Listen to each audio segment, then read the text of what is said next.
अस्सलाम वालेकुम। आज की वीडियो में हम करेंगे एक्सरसाइज 5B है जो mathematics book 2 D2 7th edition जो न्यू एडिशन है उस एक्सरसाइज है ये, और इसका हम करेंगे जी क्वेश्चन नंबर 13 करेंगे। इससे जो पिछले क्वेश्चन है पहले करवा चुकी हूँ, उसका लिंक मैं डिस्क्रिप्शन में दे दूँगी, आप वहाँ से देख लीजिएगा। और अगर अभी तक आपने मेरा चैनल सब्सक्राइब नहीं किया तो उसको सब्सक्राइब कर दीजिए और बेल आइकन को लाजमी प्रेस कर दीजिएगा ताकि आपको न्यू आने वाली वीडियोज़ के बारे में पता चल सके।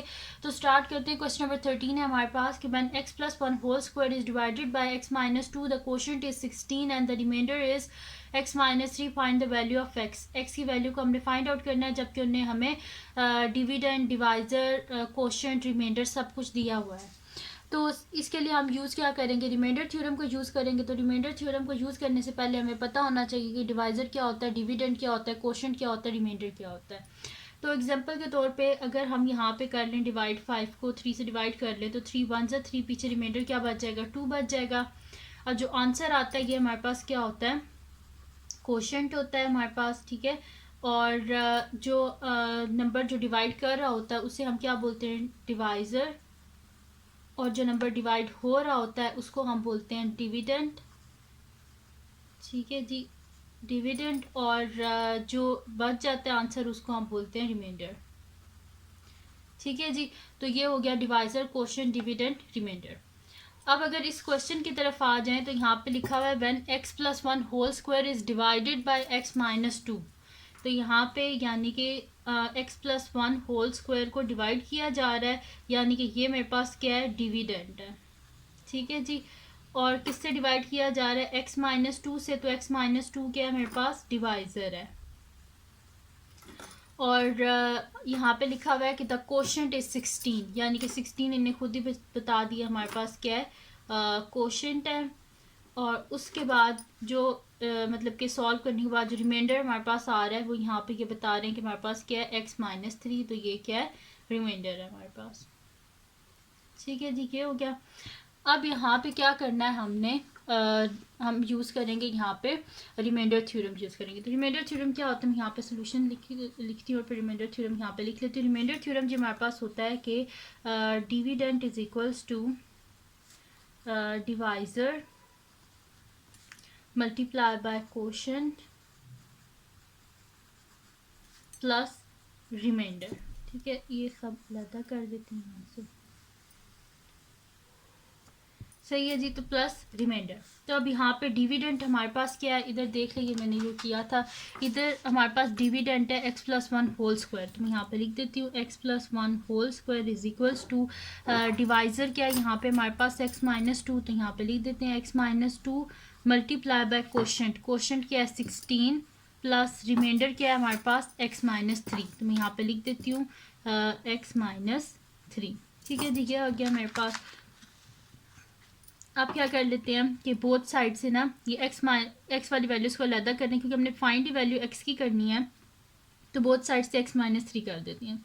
तो x+1 whole square minus x-3 is equals to x-2 multiply by 16 plus x-3 minus x-3। ये दोनों कैंसिल आउट हो गए।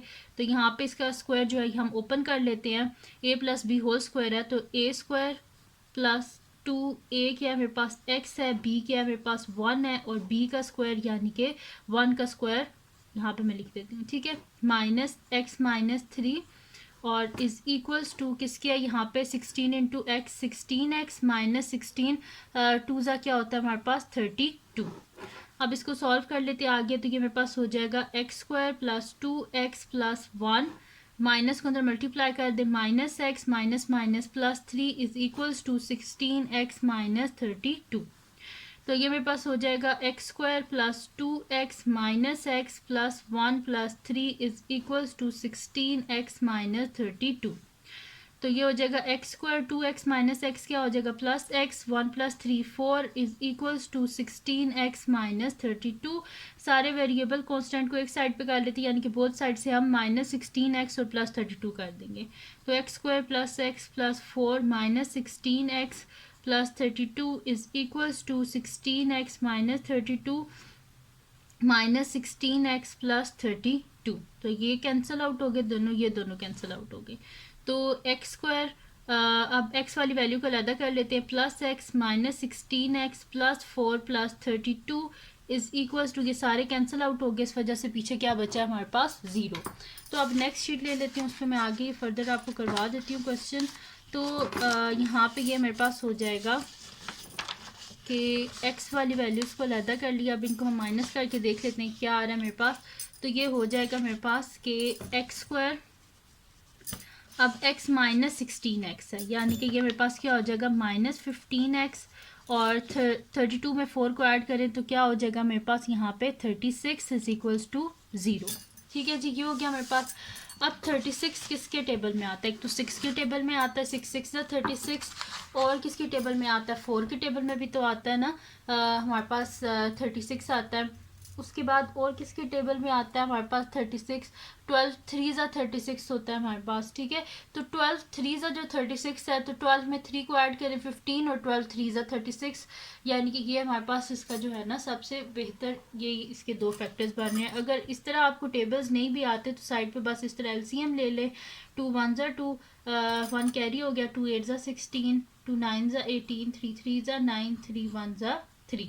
यहाँ से भी अगर आप देखें 2 2 ज़ा 4, 4 3 ज़ा 12, 12 को 3 से मल्टीप्लाई करें तो क्या होगा हमारे पास 36, और 12 में 3 को ऐड करें तो हमारे पास क्या होगा 15। यहाँ पे मैं माइनस 15x चाहिए तो मैं इसे कर दूंगी minus 12x into minus 3x is equal to minus minus plus 12 3 ज़ा 36, और साथ में एक्स स्क्वायर। फैक्टराइजेशन के लिए हम क्या करते हैं, फर्स्ट और लास्ट टर्म जो होती है ना, फर्स्ट और लास्ट टर्म, इसको हम आपस में क्या करते हैं मल्टीप्लाई करते हैं। ठीक है, तो फर्स्ट और लास्ट टर्म को हमने आपस में मल्टीप्लाई करना है।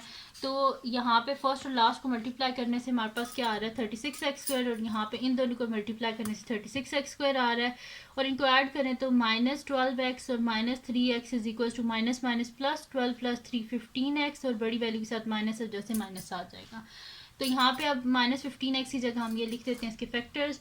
तो x square minus 12x minus 3x plus 36 is equals to 0। तो यहाँ से x कॉमन आ रहा है तो x माइनस 12, और यहाँ से 3 कॉमन आ रहा है माइनस 3, तो x minus 3 12 36 is equals to 0। अब एक दफ़ा इन दोनों को लिख लेंगे और एक दफ़ा इन दोनों को, तो ये आ जाएगा x माइनस 12 और x minus 3 is equals to 0। तो अब हम इसे लिख देंगे x minus 12 is equals to 0 और x minus 3 is equals to 0।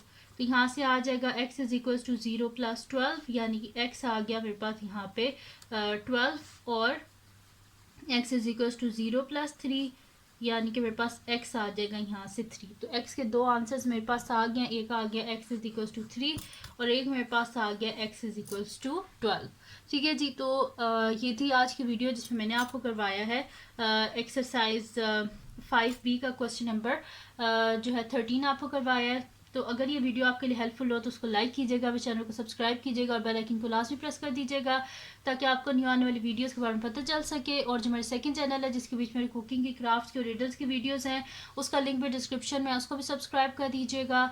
और जो मेरी बहन का चैनल है उसका लिंक भी डिस्क्रिप्शन में है, उसको भी सब्सक्राइब कर दीजिएगा। और अपनी दुआ में लाजमी याद रखिएगा। अल्लाह हाफिज़।